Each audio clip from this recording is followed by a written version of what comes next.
Mobile, le magazine des mobilités des intercommunalités du Rhône et de la métropole de Lyon. Depuis le 1er janvier, le Citral est devenu Citral Mobilité, un établissement public local avec pour mission de bâtir un réseau de transport unifié qui facilite les mobilités sur le territoire. Ce mois-ci, notre reportage terrain porte sur la CCSB, la communauté de communes Saône-Beaujolais au nord de la métropole.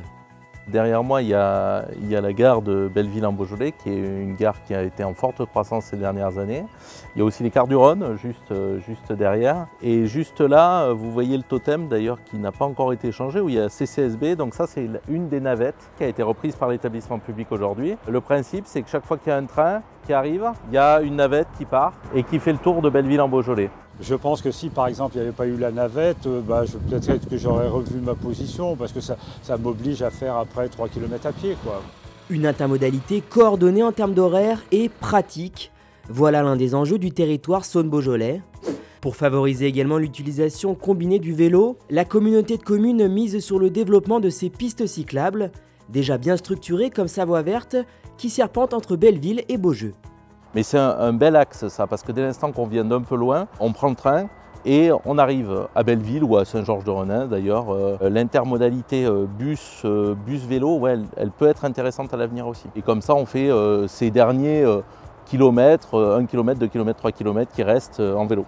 À la croisée des chemins, proche à la fois de la métropole et du département voisin de l'Ain, qui se trouve de l'autre côté de la Saône, la CCSB souhaite aussi faire la jonction avec ces villages éloignés dans l'ouest du Beaujolais.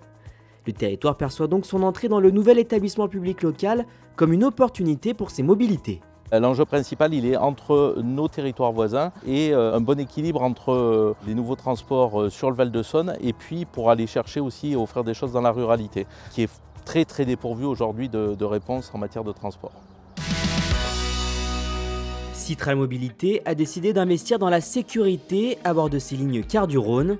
1,1 million d'euros vont être injectés d'ici la rentrée scolaire 2022 afin que la majorité des cars soient dotés d'un système de caméras de vidéoprotection.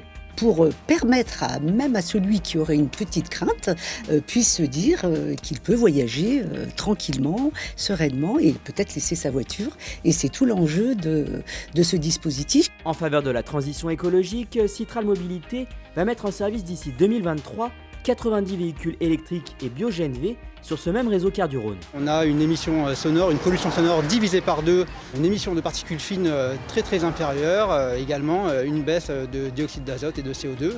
Donc c'est vraiment bénéfique à tous les niveaux. Citral Mobilité a fixé pour objectif de mettre en service au total 250 cars électriques et bio-GNV sur le réseau Cars du Rhône d'ici 2029.